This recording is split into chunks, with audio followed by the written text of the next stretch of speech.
আসসালামু আলাইকুম এভরিওয়ান। দেশ এবং দেশের বাইরে থেকে যারা দেখছেন আশা করি সবাই খুব ভালো আছেন। আমিও ভালো আছি আলহামদুলিল্লাহ। আজকে কিন্তু লাউ ডোগা দিয়ে দুর্দান্ত একটি রেসিপি তৈরি করব। আর আজকে কিন্তু লাউ ডোগা আর ডাল দিয়ে আমি এই রেসিপিটি তৈরি করব। লাউ ডোগা কখনো ডাল দিয়ে খেয়েছেন কিনা জানি না, কিন্তু আমার রান্না করার পর কিন্তু আমার কাছে খুবই ভালো লেগেছে, তাই কিন্তু আপনাদের সঙ্গে শেয়ার করতে চলে এসেছি। তো প্রিয় বন্ধুরা, চলুন আর কথা না বাড়িয়ে মূল রেসিপিতে যাওয়া যাক। আজকের এই রেসিপিটি তৈরি করার জন্য আমি এখানে প্রথমে লাউ ডোগা নিয়ে নিয়েছি। আর লাউ ডোগাগুলো কিন্তু খুব ভালোভাবে পরিষ্কার করে নিতে হবে। আর এই লাউ ডোগা কিন্তু আমি প্রথমে ধুইনি, না ধুয়ে কিন্তু বেছে পরিষ্কার করে নিচ্ছি। তারপর পরিষ্কার করার পর কিন্তু আমি এগুলোকে ধুয়ে নিব। প্রথমে পাতাগুলো পরিষ্কার করে আমি তুলে রেখে দেব। আমি পাতা দিয়ে ভর্তা তৈরি করব, এর জন্য পাতাগুলো বেছে নিয়ে নিয়েছি আর ডগাগুলো আলাদা করে রেখে দিচ্ছি। আর এই ডগাগুলো পরিষ্কার করার পর কিন্তু খুব ভালোভাবে ধুয়ে নিতে হবে। আমি 4-5 বারের মতো কিন্তু ধুয়ে নিয়ে নিয়েছি। আর পাতাও কিছু নিয়েছি আর ডগা নিয়ে নিয়েছি। এবার ডাল রান্না করার জন্য চলে যাব। আমি চুলাতে একটি প্যান বসিয়ে এতে পরিমাণ মতো পানি দিয়ে দিয়েছি। আর এতে দিয়ে দিলাম মসুর ডাল। আমি 1/2 কাপ পরিমাণ মসুর ডাল এখানে দিয়ে দিয়েছি। আর সাথে দিয়ে দিলাম পরিমাণ মতো লবণ, আর দিয়ে দিলাম 1/2 চামচের মতো হলুদের গুঁড়ো।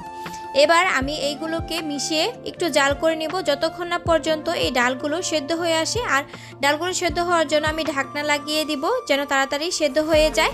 আর এই ডালটা বলক ওঠার পর কিন্তু কিছুক্ষণ পর পর ঢাকনাটা খুলে আর চুলার আঁচটা কিন্তু কমিয়ে ডালগুলো সেদ্ধ করে নিতে হবে। দেখতে পাচ্ছেন আমাদের এখানে মসুর ডালটা কিন্তু সেদ্ধ করা হয়ে গেছে। এবার পানিটাও কিন্তু অনেকটা শুকিয়ে এসেছে। আর এরকম পানিতেই কিন্তু আমরা রান্নাটা করব। আর এদিকে আমি যেই লাউ ডগাগুলো ধুয়ে বেছে পরিষ্কার করে রেখেছিলাম ওইটা আমি দিয়ে দিব। প্রথমে ডগাগুলো দিব, তারপর কিন্তু আমি পাতাটা এখানে দিব, কারণ লাউ ডগাগুলো কিন্তু সেদ্ধ হতে একটু সময় লাগবে। এর জন্য লাউ ডগাগুলোকে আমি আগে ভাগে দিয়ে দিচ্ছি। আর পাতাটা কিন্তু আগে ভাগে দিয়ে দিলে পাতাটা কালচে হয়ে যাবে, এর জন্য কিন্তু আমি পরবর্তীতে লাউ পাতাগুলো ব্যবহার করব। আমি এবার ঢাকনা লাগিয়ে দিব নেড়েচেড়ে মিশিয়ে, যেন লাউ ডগাগুলো সেদ্ধ হয়ে আসে। কিছুক্ষণ পর কিন্তু আমি নেড়েচেড়ে খুব ভালোভাবে মিশিয়ে নিচ্ছি। প্রিয় বন্ধুরা, আমার রেসিপিটি এই পর্যন্ত যারা দেখছেন তাদেরকে জানাই অসংখ্য ধন্যবাদ। আর আমার চ্যানেলে যারা নতুন তারা কিন্তু অবশ্যই সাবস্ক্রাইব করে বেল আইকনটিতে ক্লিক করে রাখবেন, যেন পরবর্তী ভিডিওর নোটিফিকেশন চলে যায় আপনার ফোনে। তো প্রিয় বন্ধুরা, আমার রেসিপিগুলো ভালো লেগে থাকলে অবশ্যই লাইক কমেন্ট করে যেতে ভুলবেন না। আপনাদের একটি লাইক কিন্তু আমাকে এগিয়ে নিয়ে যেতে অনেক সাহায্য করবে। আর আপনাদের একটি কমেন্ট আমাকে পরবর্তী ভিডিও বানাতে উৎসাহ জাগায়। তো প্রিয় বন্ধুরা, দেখতে পাচ্ছেন আমার কিন্তু লাউ ডগাগুলো প্রায় সেদ্ধ হয়ে গেছে। আমি কিন্তু নেড়ে চেড়ে খুব ভালোভাবে মিশিয়ে দিয়েছি। আর লাউ ডগাগুলো দেওয়ার পর কিন্তু ডালের মধ্যে অনেকটা পরিমাণ পানি উঠেছে। এবার কিন্তু আমি এখানে 2টার মতো পাকা টমেটো কুচি করে দিয়ে দিয়েছি। আর পাকা টমেটো লাউ ডগা আর ডালের মধ্যে দিয়ে দিলে কিন্তু খেতে খুবই ভালো লাগবে। দেখতে পাচ্ছেন আমি নেড়ে চেড়ে কিন্তু একটু মিশিয়ে নিয়েছি। আর এবার কিন্তু এতে আমি যেই লাউয়ের ডগার পাতাগুলো রেখে দিয়েছিলাম ওই পাতাগুলো আমি দিয়ে দিচ্ছি। আর এই সময় পাতাগুলো দিয়ে দিলে কিন্তু খুব ভালোভাবে সেদ্ধ হয়ে যাবে এবং পাতাগুলোর কালারটা নষ্ট হবে না। আর এই পাতাগুলো দিয়ে দেওয়ার পর কিন্তু আমি ঢাকনা লাগিয়ে দেব। আর ঢাকনা লাগিয়ে 2-3 মিনিটের মতো রান্না করে নিলে কিন্তু আমাদের লাউ ডগা দিয়ে ডাল রেসিপি তৈরি হয়ে যাবে। আমি কিন্তু ঢাকনা লাগিয়ে দিচ্ছি।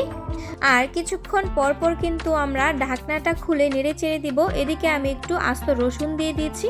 আমি রসুনের ছিলকাটা ফেলে এখানে দিয়ে দিলাম। তারপর কিন্তু আমি একটু নেড়ে চেড়ে ভালো করে মিশিয়ে নিচ্ছি। আবারও কিন্তু ঢাকনা লাগিয়ে দিব প্রায় 2-3 মিনিটের মতো। আর 2-3 মিনিট পর কিন্তু আমাদের রান্নাটা কমপ্লিট হয়ে যাবে। সাথে ফ্লেভারের জন্য আমি কিছু কাঁচামরিচ দিয়ে দিয়েছি ভেঙে। তারপর দিয়ে দিলাম ধনেপাতা কুচি কিন্তু দিয়ে দিলে ফ্লেভারটা খুবই ভালো আসবে আর খেতে খুবই ভালো লাগবে। আর এদিকে কিন্তু আমি ফোড়নটা দিয়ে দিয়েছি। পেঁয়াজ আর রসুন দিয়ে আমি তেলের মধ্যে ডাউলের যে ফোড়নটা আমরা দিয়ে থাকি সেই ফোড়নটা দিয়ে দিয়েছি। এবার আমি এই লাউয়ের ডগার ডালের সাথে দিয়ে দিব ফোড়নটা। আমাদের লাউ ডগা ডাল দিয়ে রেসিপিটি কিন্তু একদম কমপ্লিট। এবার আমি লবণটা চেক করে নামিয়ে নেব। আর অবশ্যই আপনারা লবণটা চেক করে নামিয়ে নেবেন।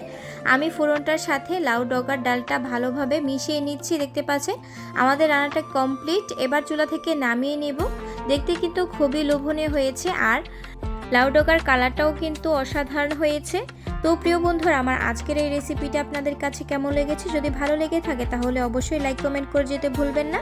দেখা হবে অন্য কোনো দিন অন্য আরেকটি নতুন রেসিপি নিয়ে। আসসালামু আলাইকুম, আল্লাহ হাফিজ।